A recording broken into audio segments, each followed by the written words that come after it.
the sacred caves of Maitum, to the rolling hills of Malungon. All this and more attest to your blessings, choicest favors from heaven. See the beaches of historic land and the waterfalls of Kiamba.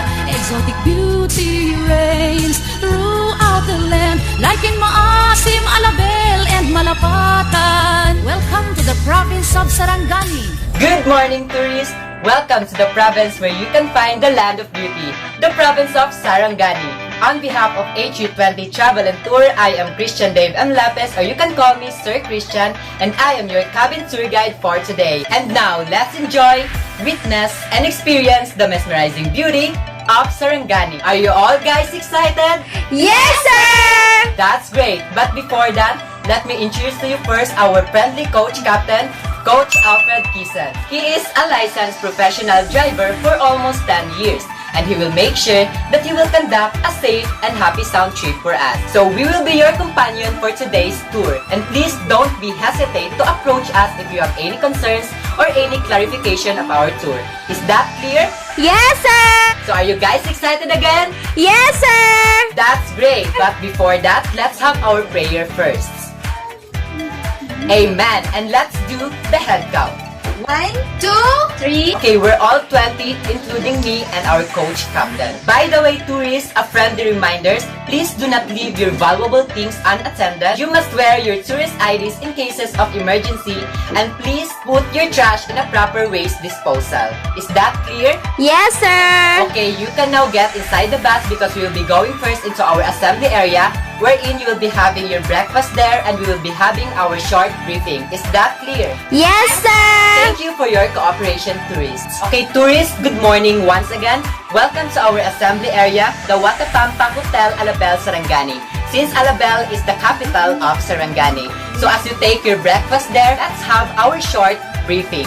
Your payment for today includes your breakfast, your lunch, your snack, and your dinner. Also included the gasoline, the driver's fee, tour guide fee, and souvenirs for this tour. In terms of your itinerary, our assembly area is here at Watapampa Hotel, Alabel, Sarangani. So we will be having 5 destinations that you need to enjoy. That included there the allotted time per destination.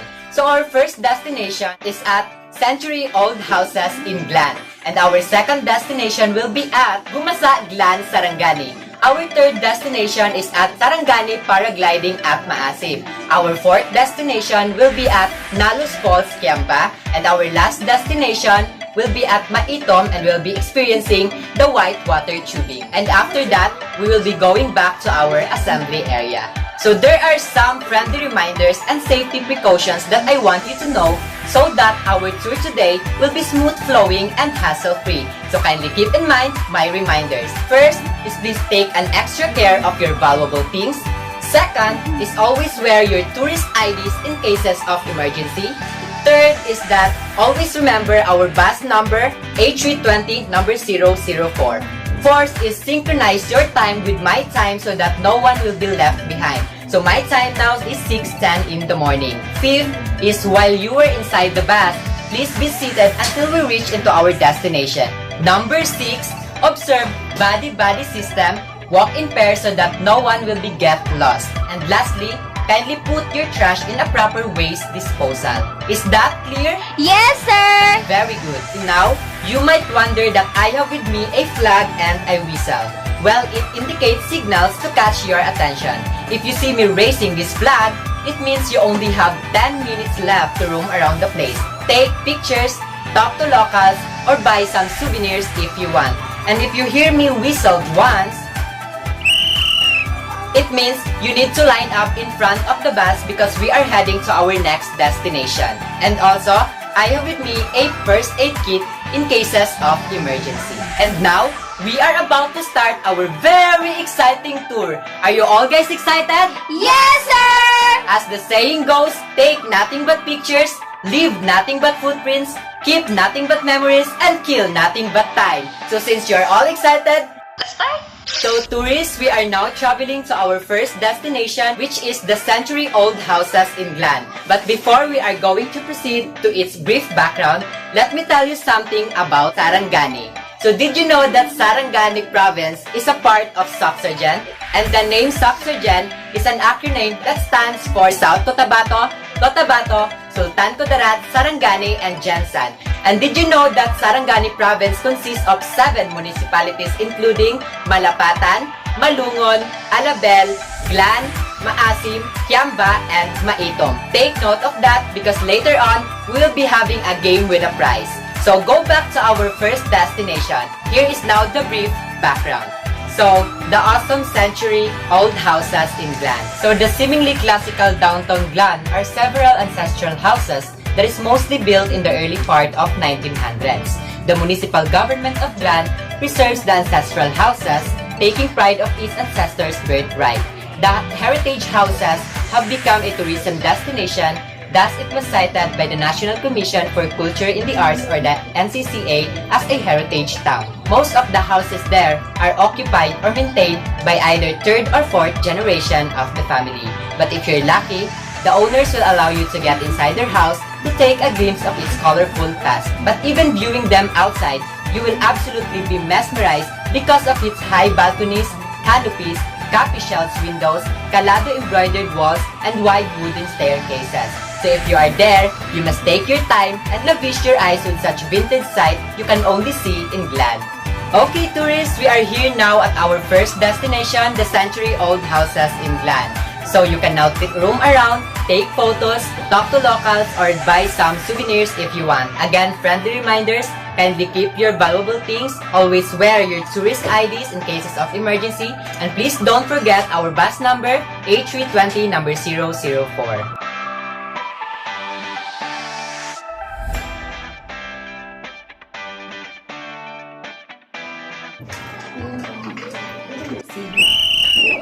Okay tourists, we are done here at our first destination and we're now moving on to our second destination. Another friendly reminders, check your belongings. And let's do the head count. 1, 2, 3. Okay, we're all 20 including me and our coach captain. Okay, let's get inside the bus. Okay tourists, we are now traveling to our second destination, the Gumasad, Glen, Sarangani. But before anything else, I have to tell you something. So when I say Sarangani, you would respond Land of Beauty. Sarangani, Land of Beauty! always remember that, the Land of Beauty. So now we are heading to our next destination, the Gumasad, Glen, Sarangani. So the Gumasad is located in the coastal town of Sarangani. It is popular beach destination in the southern part of Mindanao. Gumasad is an ideal day trip destination for tourists. The sand quality is not definitely the whitest and the finest we've ever seen, but the sand there is much better than other beaches we've been visited in the Philippines.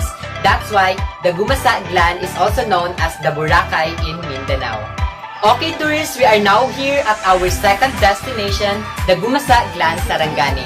Another friendly reminders, kindly keep your valuable things and enjoy.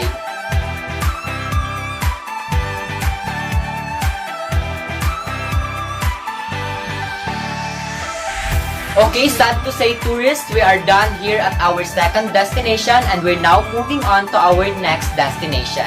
Another friendly reminders, kindly check your belongings.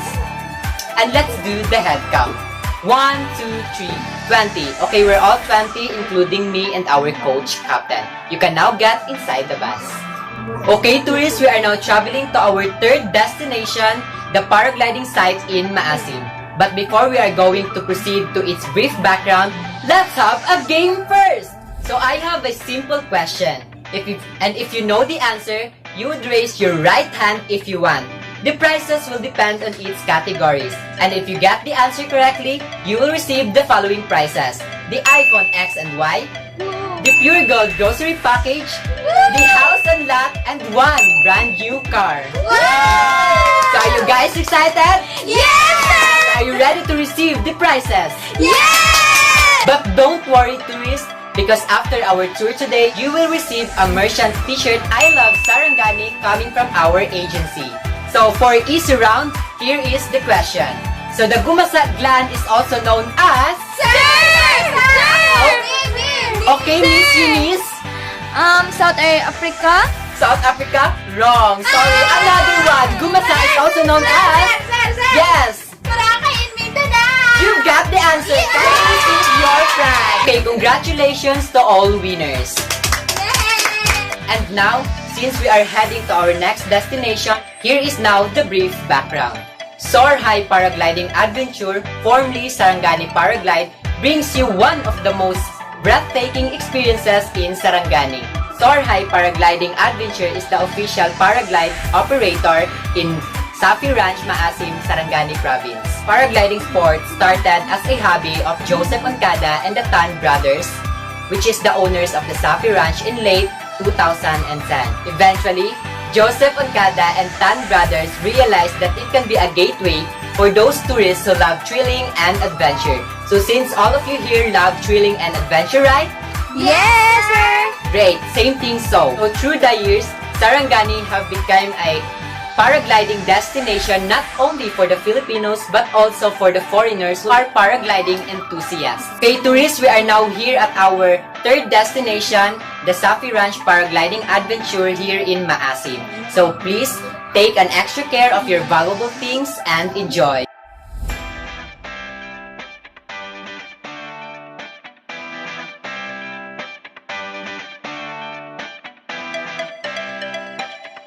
Hey tourists, we are done here at our third destination. Again, friendly reminders, kindly check your belongings first. And let's do the head count. 1, 2, 3, 20. Okay, we're all 20, including me and our coach captain. You can now get inside the bus because we are heading into our next destination. Okay, tourists, we are now traveling to our fourth destination, the Nalus Falls, Kiamba. So since there are 10 minutes left to arrive the place, let's have our jamming first. Okay, Mr. Rico, kindly play your guitar and let's sing Ikaw pa rin ang baby ko.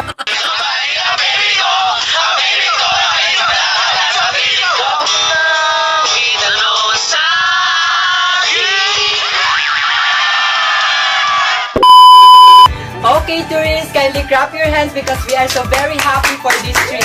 Right? Are you happy? Yeah. Sarangani!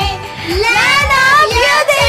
Always remember that Sarangani is the land of beauty. And now, since we are heading to our fourth destination, here is now the brief background. It was a long way ride for our adventure to the west coast of Sarangani.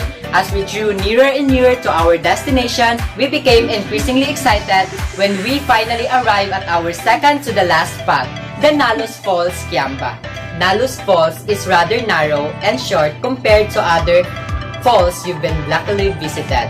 But this doesn't stop us from enjoying ourselves with what this falls has to offer. It has the same water rush that we usually having fun massaging our body that we can't seem to get enough of.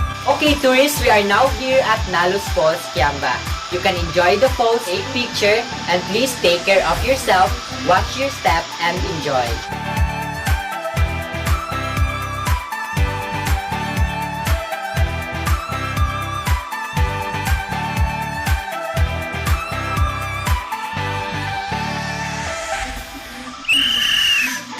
Okay, tourists, we are now done here at our second to the last destination, and we're now moving on to our last destination, the white water tubing in Maito.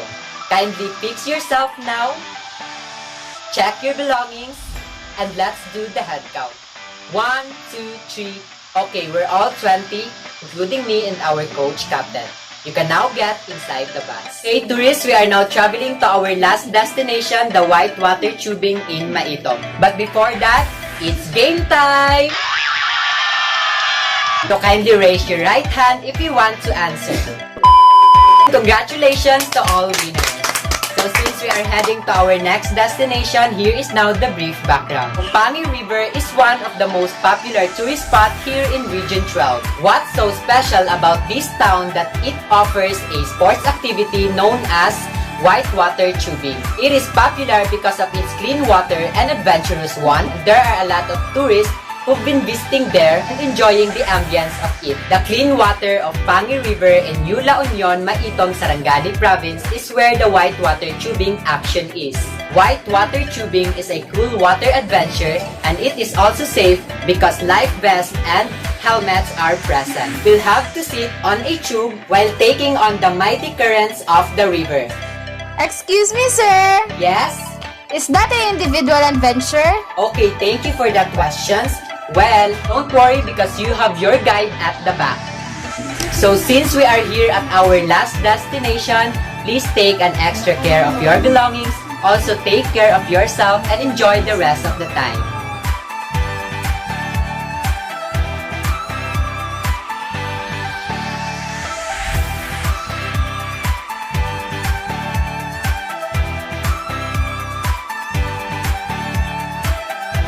Okay, tourists, we are done here at our last destination.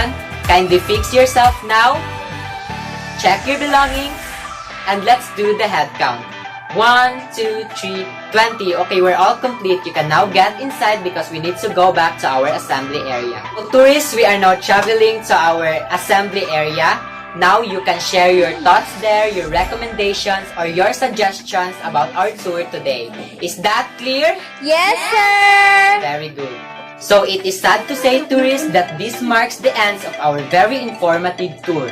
Are there any questions or clarifications? Just let me know, okay? Yes, sir. I hope that everyone enjoyed and learns a lot from our tour. On behalf of A320 Travel and Tour, we thank you for choosing us to be part of your very unforgettable journey. I hope to see you again in your future tours. Enjoy the rest of your days here in Sarangani, especially the celebration of Survey 2020, and have a safe trip back at home. Mabuhay and magandang Sarangani! Sarangani! Land of Beauty! Thank you!